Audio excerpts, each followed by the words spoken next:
Watching the Ethan Klein stuff has been confusing and also genuinely heartbreaking because Yeah.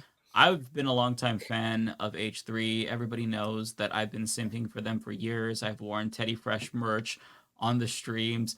And so to see him, I've seen him take pot shots at Hasan here and there, but Mm. that didn't necessarily bother me because the last time they did a stream together, it was hours and I watched the whole thing and admiring both of them. I thought that I could kind of see both of their points of view. I got where Ethan was coming from and where Hasan was coming from as well. And I just felt like this was something that just needed some more conversations, perhaps off air, because they both were coming from a really good faith, genuine place with different perspectives. And I think that it was important for them to hash out those conversations. But then Ethan, I believe it was him who chose to unilaterally cancel Leftovers. And it's like, okay, if this is just too much for him, he doesn't want to talk about politics. If there's this expectation that he wants that his audience is going to want him to talk about Israel, I get it. But Yeah. then out of nowhere, he attacks Hasan and brings up Hasan platforming this kid who is a Houthi teenager. and talks Yeah. about how, well, you know, he's a terrorist and Hasan is playing Hezbollah videos and this is terrorist propaganda, and Twitch is effectively allowing this pro-terrorism on their platform. And it's, to me, a lot of this, and I watched Ethan's stream about Hasan. It's about 2 hours long, but the points that he makes kind of always goes back to, well, Hasan's audience is being mean to me, and he's not doing enough to try to counter that. Even though Hasan has been trying to do that, he has millions of people who watch him. I don't know how you can actually control the audience, but to the extent that you can, he's tried. He's tried to ban chatters who talk shit about Ethan Klein. But Ethan basically started all of this, based on my understanding, because his fifis were hurt, and he's Yeah. centering himself here. And there's this double standard where it's like, oh, okay, well, Hasan is pro-terrorism, and that should be banned. But at the same time, he's not saying anything about the pro-IDF people. The IDF has killed more innocent civilians than Hamas, than Hezbollah, but yet it's fine if somebody's caping for IDF. That doesn't Yeah. require a ban. But if Hasan platforms this 19-year-old, then he should be banned. And Yeah. what's crazy to me is all this pro-clutching is fucking insane. Because again, I've been watching Ethan. I know what he said. Some of the things that he said made me feel uncomfortable. And I stopped watching him after he made his comments about Aaron Bushnell. I thought that was extremely fucked up what he said. And I'm like, okay, you know what? I'm just going to take a break. So I went from I can't watch him to trying to tune back in. And then this happened. And it's like, now I just fucking hate him. That's where it's Yeah. at. Like, I went from loving him to being kind of ambivalent to now just hating him. Yeah. Because And now, you are focusing, you're centering yourself and your feelings during a genocide. And what really rubs me the wrong way about him is, and this pissed me off during the Aaron Bushnell thing, he said something to the effect of, listen, you know, I've condemned the genocide. I said it's bad. What more do you want from me? As if, you know, as if that's just acceptable, where it's like, hey, I said the genocide bad, so now let me center myself again and talk about why my feelings are hurt.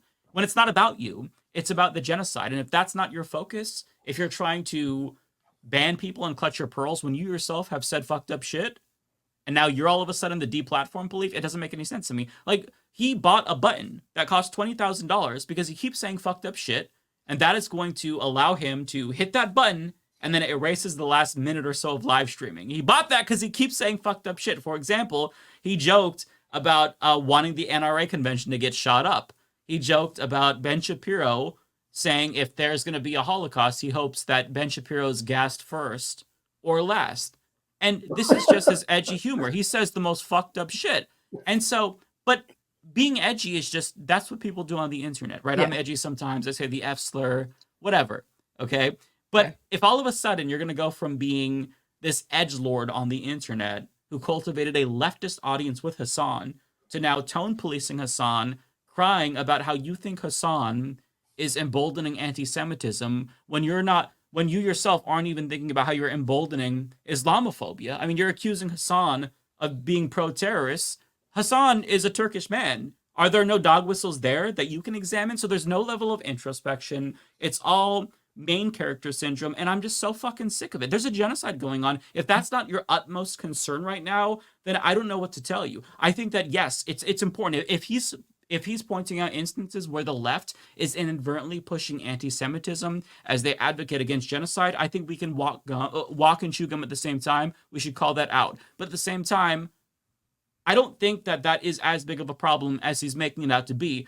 Looking at these fucking 4 Arab streamers and their fucking tier list about hummus, is that really like that's the main concern right now? You have neo-Nazis on Twitter like Jake Shields posting about Jewish people in an actually anti-Semitic way. Like Nazis are trying Fresh and Fit got Fresh their and account Fit. back too. Yes.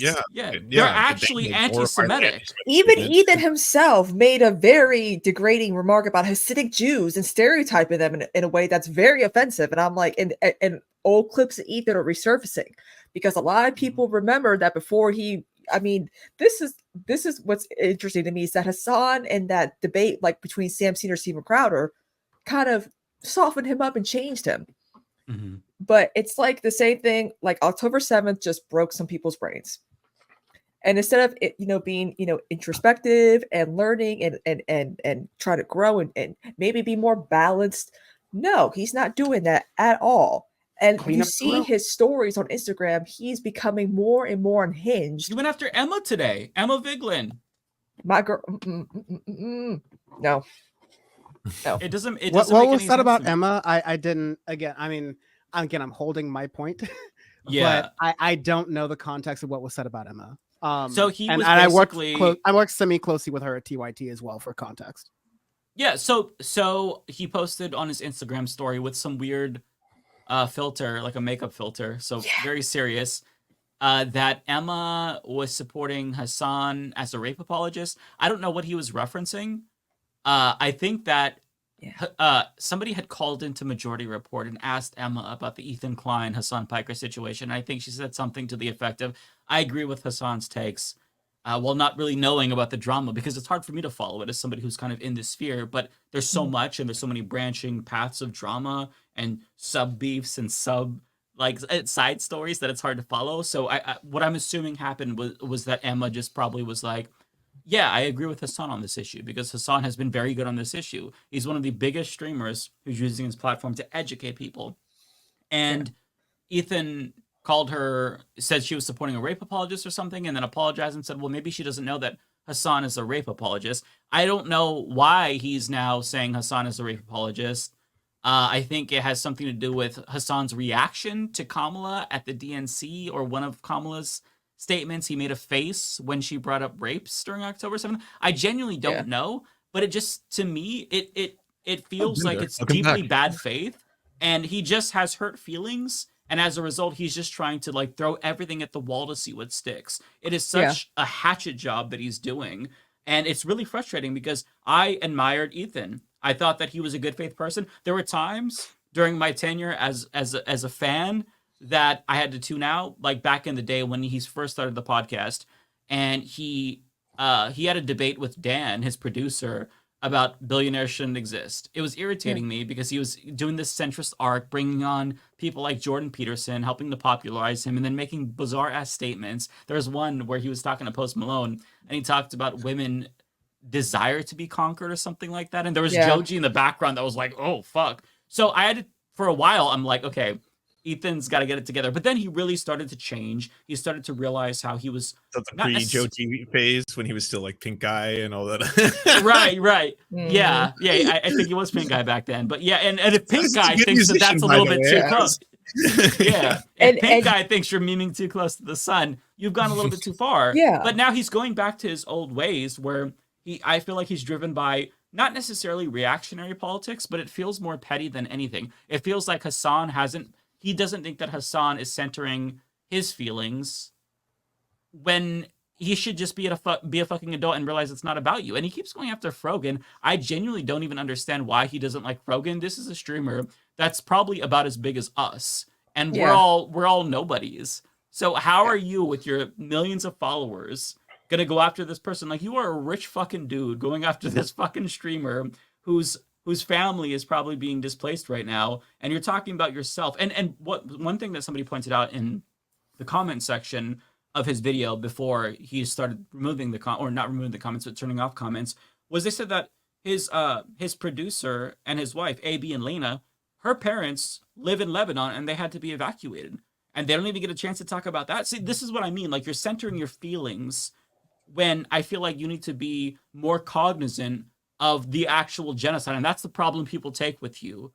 You don't take it seriously, and you continue to pretend as if you're the main character when it's not about you. I think that if there are genuine instances of anti-Semitism on the left, you can call that out. Of course you can do that. Nobody's saying that you shouldn't do that. You should. But I think what you're doing is Absolutely. grasping for straws, and you're straw manning, and you're not basing it off of legitimate like fear that Hasan is propagating anti-Semitism. In my opinion, it feels like you're basing it off of pettiness, and you think your friend should do more to rein in the comments who are pissed off at you because of some of the genocide apologia, to put it bluntly, that you've been doing. And I like genocide apologia to me, maybe that's too far. I don't know. But I think that he's made some very tone-deaf comments that people rightfully took issue with.